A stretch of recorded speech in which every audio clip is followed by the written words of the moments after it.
Bell is a rule and jail is an exception. मतलब जमानत नियम है और जेल अपवाद। लेकिन उमर खालिद, शर्जिल इमाम, रोना विल्सन, महेश राउत जैसों के मामले में देखें तो लगता है जेल ही नियम है और बेल वो तो एग्जिस्ट ही नहीं करता।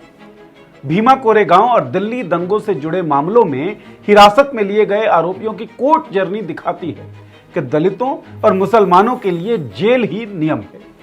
सीजेआई चंद्रचूड़ ने कहा था कि इस बात का गहन मूल्यांकन करने की जरूरत है कि डिस्ट्रिक्ट जज जमानत ही नियम है इस सिद्धांत का पालन क्यों नहीं कर रहे। लेकिन ट्रेंड बताते हैं कि उच्च और उच्चतम न्यायालय भी जेल को ही नियम बना देने पर तुले हुए हैं, बशर्ते मामला मुसलमानों और दलितों से जुड़ा हुआ हो। इस वीडियो में उमर खालिद की कोर्ट जर्नी आपको हम बता रहे हैं। ये वीडियो देखिए और खुद सोचिए, क्या सुप्रीम कोर्ट भी मुसलमानों के लिए या दलितों के लिए जेल को ही नियम बना देने पर आमादा है। मार्च 2020 में दिल्ली पुलिस ने उमर खालिद के खिलाफ 40 पन्नों की चार्जशीट दाखिल की, जिसकी पहली लाइन में ही लिखा था, उमर खालिद देशद्रोह का खलीफा। यह देशद्रोह का खलीफा आतंकवाद के साबित हुए बिना ही जेल में 5 सालों से अधिक का समय काट चुका है, लेकिन ट्रायल या बेल कहीं आसपास नहीं दिख रही। अदालतें सिर्फ एक रट लगाए बैठी हैं। इस केस की गहराई में जाए बिना सरकार जो बता रही है उस कहानी को ही मानना होगा। उमर खालिद के खिलाफ कई एफआईआर दर्ज। पहली एफआईआर 101/2020 उत्तर पूर्वी दिल्ली के खजूरी खास में तोड़फोड़ और आगजनी में शामिल होने के लिए। दूसरी एफआईआर 59/2020 जिसमें दिल्ली दंगों की साजिश रचने और भड़काने का आरोप लगाया गया। इस एफआईआर में खालिद पर दंगा भड़काने के लिए आईपीसी के तहत धारा 147 और 148, हत्या के लिए धारा 302 और गैर कानूनी सभा के लिए धारा 149 के साथ गैर कानूनी गतिविधियों के लिए धारा 13, आतंकवादी गतिविधियों के लिए धारा 16 से 18, हथियारों के इस्तेमाल के लिए धारा 25 और 27, इसके अलावा उन पर राजद्रोह के लिए धारा 124A और समूहों के बीच दुश्मनी को बढ़ावा देने के लिए धारा 153A का इस्तेमाल किया गया। पुलिस के मुताबिक साल 2020 में तत्कालीन अमेरिकी राष्ट्रपति डोनाल्ड ट्रंप के दिल्ली के दौरे के दौरान उमर खालिद ने चक्का जाम की योजना बनाई, जिसका एक वीडियो वायरल भी है।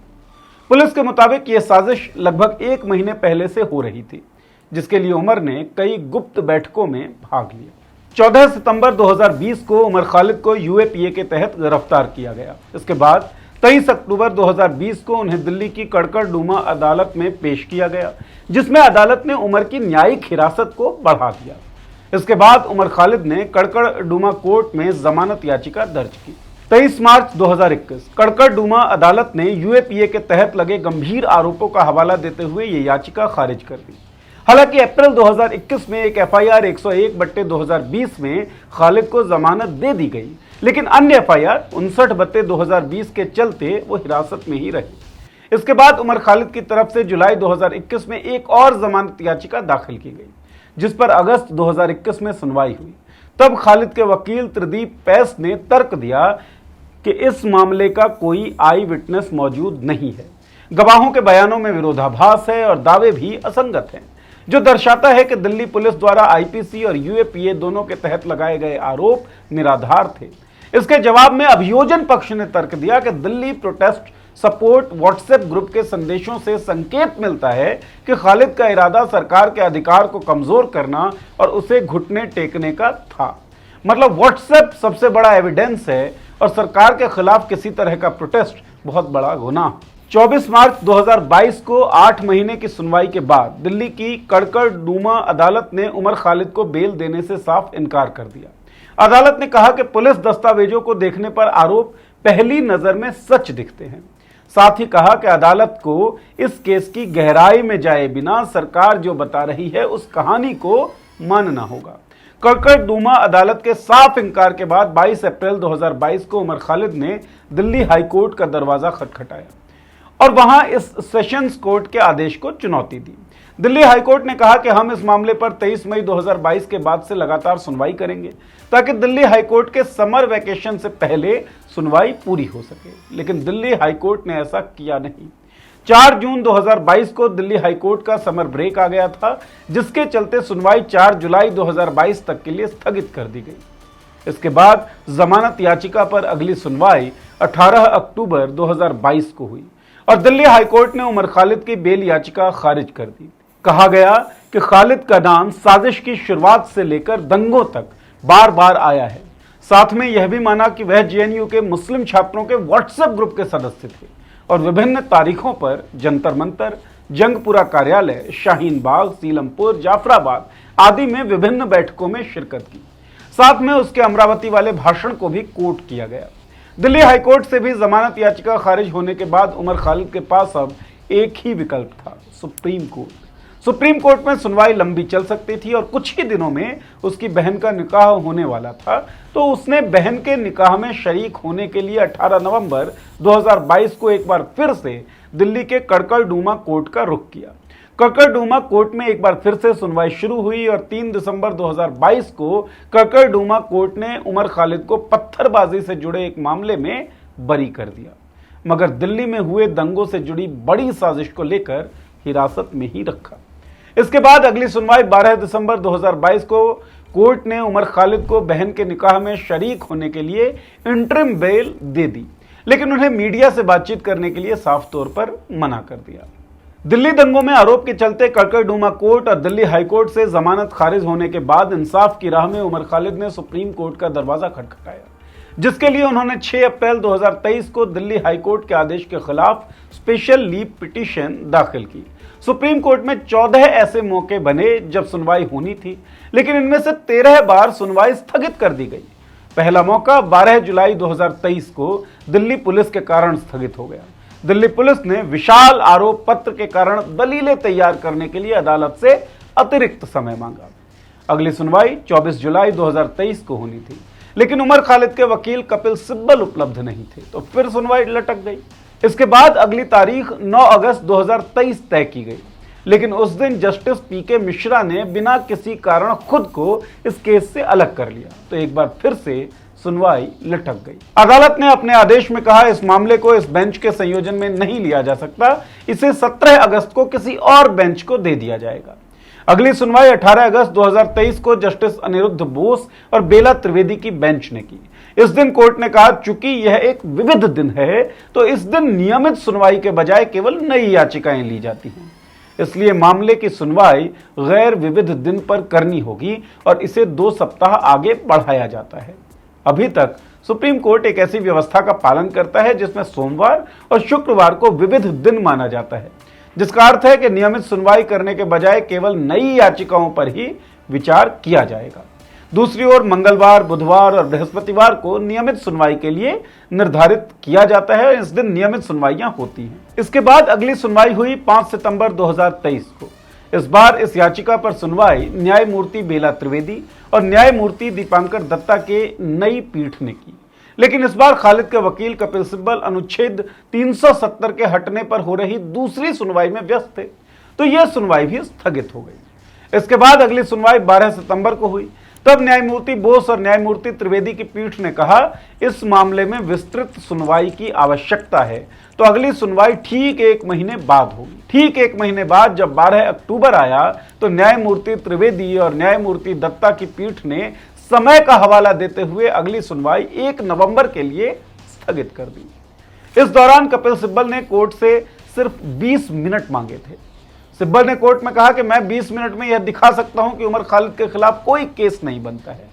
इसके बाद अगली तारीख 1 नवंबर आने से पहले ही न्यायमूर्ति बोस और न्यायमूर्ति त्रिवेदी की पीठ ने 31 अक्टूबर को खालिद की जमानत याचिका को यूएपीए के कई प्रावधानों को चुनौती देने वाली याचिकाओं के एक बड़े ग्रुप के साथ जोड़ दिया।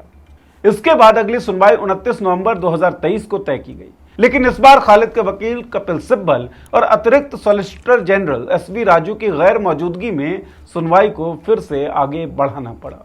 अगली सुनवाई इसी साल यानी कि 2024 की 10 जनवरी को तय की गई, लेकिन इस दिन दोनों पक्ष के किसी अन्य सुनवाई में व्यस्त थे, तो सुनवाई हो नहीं सकी। अगली सुनवाई 2 सप्ताह बाद 24 जनवरी को तय हुई। इस बार मामले की सुनवाई जस्टिस त्रिवेदी और उज्जवल भुयान की पीठ द्वारा की जानी थी। इस पीठ ने कहा वह मामले को स्थगित कर रही है क्योंकि वह बस लंच तक उपलब्ध है, और आदेश किया कि अगली सुनवाई 31 जनवरी को होगी। साथ ही कहा कि किसी भी पक्ष को आगे कोई स्थगन नहीं दिया जाएगा।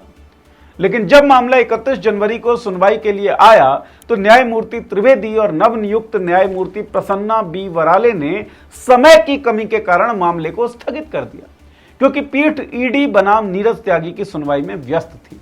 इसके बाद अगली सुनवाई 7 फरवरी एक बार फिर से नहीं हो सकी, क्योंकि न्यायमूर्ति त्रिवेदी अनुसूचित जातियों के उपवर्गीकरण से संबंधित मामले की सुनवाई में व्यस्त। इसके बाद अगली सुनवाई 14 फरवरी को हुई।